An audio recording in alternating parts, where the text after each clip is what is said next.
कुछ ही घंटा में चुनाव आयोग भी राजमाचार संहिता लागू कर देंगे और कुछ ही घंटे में हम लोग भी प्रेस कॉन्फ्रेंस कर देंगे कि राज्य में कौन दल कितने लड़ रहे हैं, क्या पॉलिसी के साथ साथ हम लोग मैदान में उतरेंगे।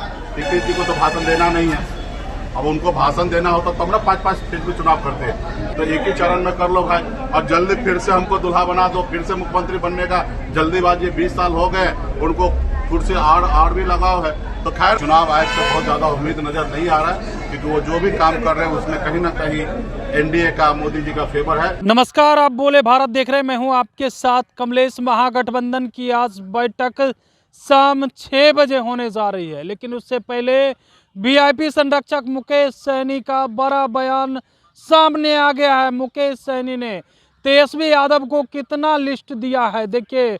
मुकेश सहनी ने कहा है कि अंतिम पड़ाव पर है सीट शेयरिंग का फैसला और आज तय हो जाएगा महागठबंधन में किसको कितनी सीट मिलने जा रही है। मुकेश सहनी कितने सीटों पे चुनाव लड़ेंगे, क्या कुछ कहते हुए नजर आ रहे हैं मुकेश सहनी। सबसे पहले आप वो सुने। सब चीज सही है और सारा चीज हो चुका। आज भी शाम 6 बजे में हम लोगों का बैठक है महागठबंधन का, इंटरनल सब हम लोग पॉलिसी पर बैठ गए हैं और कुछ ही घंटा में चुनाव आयोग भी राजमाचार संहिता लागू कर देंगे और कुछ ही घंटे में हम लोग भी प्रेस कॉन्फ्रेंस कर देंगे कि राज्य में कौन दल कितने लड़ रहे हैं, क्या पॉलिसी के साथ साथ हम लोग मैदान में उतरेंगे।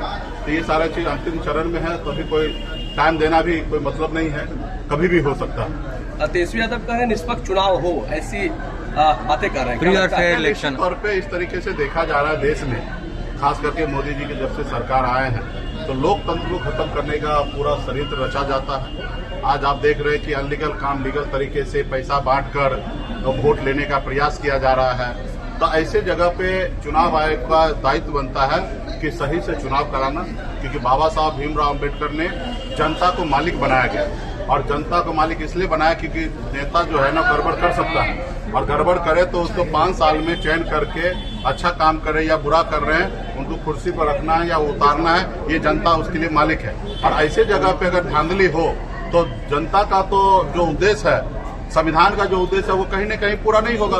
तो ऐसी जगह पे चुनाव आयोग के ऊपर जवाबदेही होता है। उनका सिर्फ यही काम है सही से चुनाव कराना, ना ही किसी के पक्ष में ना किसी के विपक्ष में ये काम कराए। लेकिन अभी जो हमको चुनाव आयोग से बहुत ज्यादा उम्मीद नजर नहीं आ रहा है, क्योंकि वो जो भी काम कर रहे हैं उसमें कहीं ना कहीं एनडीए का, मोदी जी का फेवर है। अभी ये चुनाव जो है जनता मजबूती से लड़ेगी और जनता जो है ऐसी सरकार को उखाड़ फेंकेगी जो संविधान को नहीं मानते। एक फेज में चुनाव कराने की मांग जदयू कर रही है, क्या लगता है?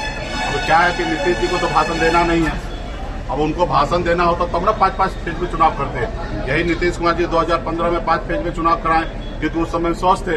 अब उनको मालूम है मैं अस्वस्थ हूँ, अब मैं कहीं पे जाके भाषण दे ही नहीं सकता, तो एक ही चरण में कर लो भाई। और जल्दी फिर से हमको दुल्हा बना दो, फिर से मुख्यमंत्री बनने का जल्दीबाजी, 20 साल हो गए, उनको कुर्सी आड़ भी लगाव है। तो खैर वो बोल रहे हैं, अभी चुनाव आयोग को निर्णय लेने दीजिए क्या लेंगे। तो आपने सुना, मुकेश सहनी ने कह दिया है कि देखिए आज शाम 6 बजे महागठबंधन की बैठक होगी और फैसला हो जाएगा महागठबंधन का कि कौन कितने सीटों पे चुनाव लड़ेगा, मुकेश सहनी की पार्टी कितने सीटों पे चुनाव लड़ेगी, इसको लेकर के भी कह दिया है। और ऐसे में देखने वाली बात होती है, शाम 6 बजे की बैठक में मुकेश सहनी के साथ पशुपति पारस के साथ अन्य नेता भी पहुंचते हैं क्या, क्योंकि कांग्रेस के विधायक दल के नेता शकील अहमद खान हो या अल्लावरू हो या प्रदेश अध्यक्ष हो, ये तमाम लोग पहुंचेंगे और आज फाइनल हो जाएगा कि कौन कितने सीटों पे चुनाव लड़ने जा रहा है। लेकिन मुकेश सहनी ने बड़ी बात कह दी है।